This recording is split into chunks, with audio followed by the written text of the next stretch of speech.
For too many people across the UK, there are too many barriers that get in the way, that make it harder for them to get on in life, to access the opportunities, the skills, and the careers that we know have the power to transform lives.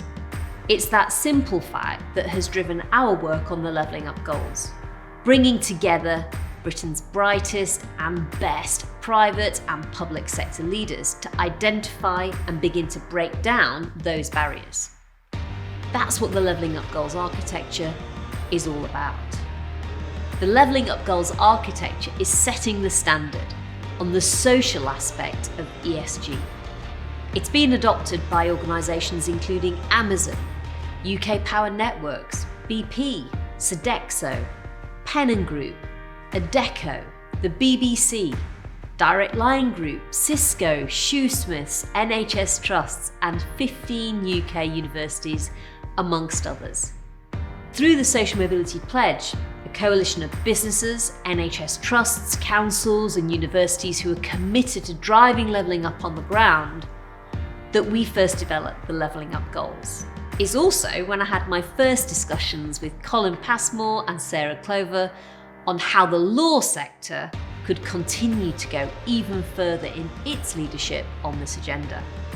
That's why it was such an honour to be able to launch the Levelling Up Law Coalition with my colleague Seema Kennedy, bringing together 15 city law firms and our universities to go even further in tackling these challenges.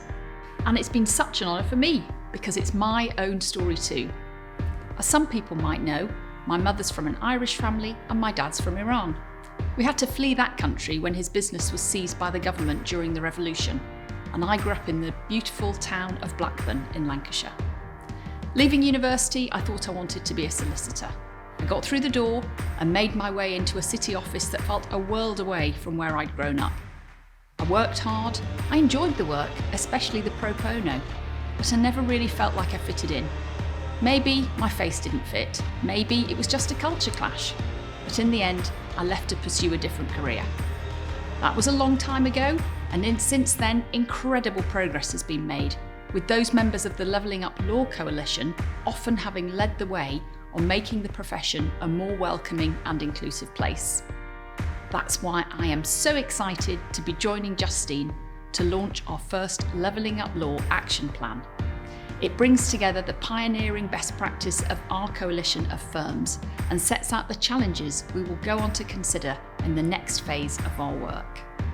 Our work so far has brought together leading university vice-chancellors and leaders from the law profession to question, challenge and debate these core issues around social mobility in the sector.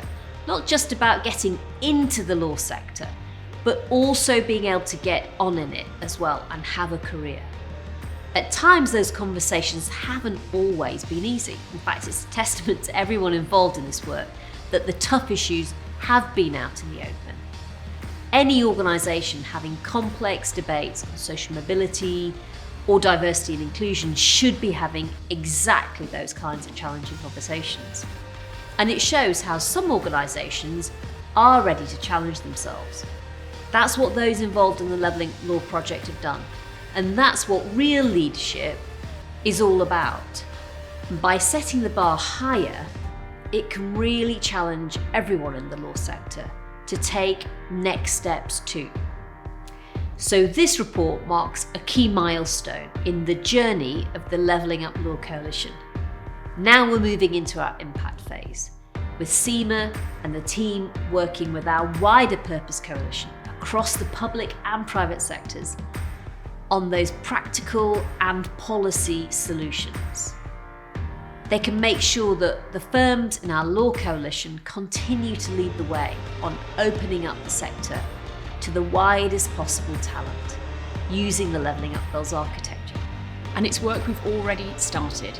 So to close, I'd like to say a special thanks to all the firms in the Levelling Up Law Coalition, continuing their work as real leaders on this agenda in the sector. Ashurst, Evershed Sutherland, Simmons and Simmons, DLA Piper UK, Charles Russell Speechleys, Fenchurch Law, Simpson Thatcher Bartlett, RPC, CMS, Freshfields Brookhouse Derringer, Sullivan and Cromwell, Weil Gottschall Manges, Clyde & Co, Kingsley Napley, and Trowers and Hamlin. And don't forget to join us soon for the inaugural Levelling Up Law Awards, where we'll be celebrating some of the best work from across the sector. Visit www.levellingupgoals.org/nominate for more information.